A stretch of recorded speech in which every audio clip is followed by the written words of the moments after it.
আসসালামু আলাইকুম everyone, it's me Sakib and welcome to my another vlog video. এখন আমি আছি ঢাকার ব্যস্ত নগরী গুলিস্তানে। গুলিস্তান থেকে গোপালগঞ্জগামী অনেক ধরনের বাস পেয়ে যাবেন, তবে নন এসি বাসের ভাড়া পড়বে 400 থেকে 500 টাকা। মাত্র 2 থেকে 3 ঘন্টার মধ্যে আপনি পৌঁছে যাবেন গোপালগঞ্জ শহরে। এন্ড ওয়েলকাম টু গোপালগঞ্জ জেলা। আমি বাস থেকে নেমেছিলাম পুলিশ লাইন নামক একটি জায়গায়।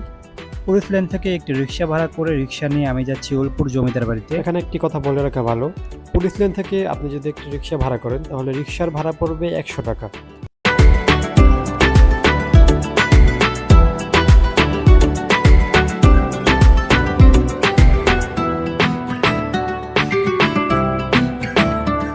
বর্তমানে আমি আছি উলপুর জমিদার বাড়ি। গোপালগঞ্জ থেকে মাত্র 8 কিলোমিটার দূরে এই উলপুর গ্রামে এই উলপুর জমিদার বাড়িটি অবস্থিত। এই উলপুর জমিদার বাড়িটি প্রতিষ্ঠিত হয় প্রায় 200 বছর আগে। এখন আপনার মনে একটি প্রশ্ন থাকতেই পারে, এত পুরনো বাড়ি এখনো নতুন অবস্থায় কিভাবে? সত্যি বলতে 2 থেকে 3 বছর আগে নতুনভাবে এটি প্রতিষ্ঠিত করা হয়। এই বাড়িতে ঢুকতে হলে আপনাকে অবশ্যই 20 টাকা একটি এন্ট্রি ফি দিয়ে ঢুকতে হবে। আপনি যখন প্রবেশ করবেন তখনই আপনার মন ভালো হয়ে যাবে, কারণ বিভিন্ন রকমের ফুল গাছ দিয়ে জায়গাটিকে সুন্দর করে সাজানো হয়েছে, যা সত্যি মন ভালো করে দেওয়ার মতো একটু বিষয়। আমি এখানে এসেছিলাম বৃহস্পতিবার। আমি ভেবেছিলাম এখানে অনেক বেশি মানুষ থাকবে, কিন্তু মজার বিষয় ছিল এই যে আমি ছাড়া আর কাউকে দেখতে পাইনি এই বাড়িতে। আমি এই বাড়িতে এসেছিলাম দুপুর 1:30 নাগাদ। খুব বেশি রোদ এবং অনেক বেশি গরম ছিল, তাই হয়তো মানুষের বা পর্যটকের বেশি একটা ভিড় ছিল না।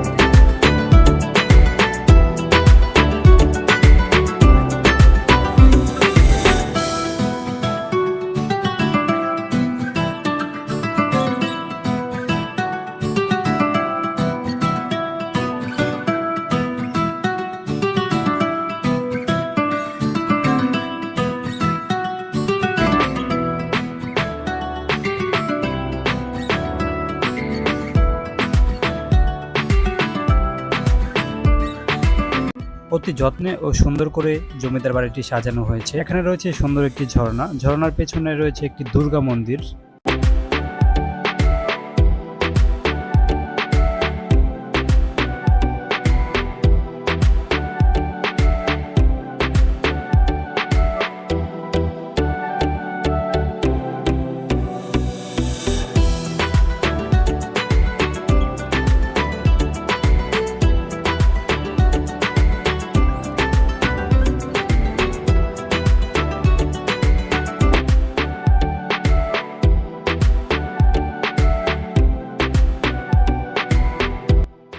এখানে আপনি বাচ্চাদের নিয়েও ঘুরতে আসতে পারেন।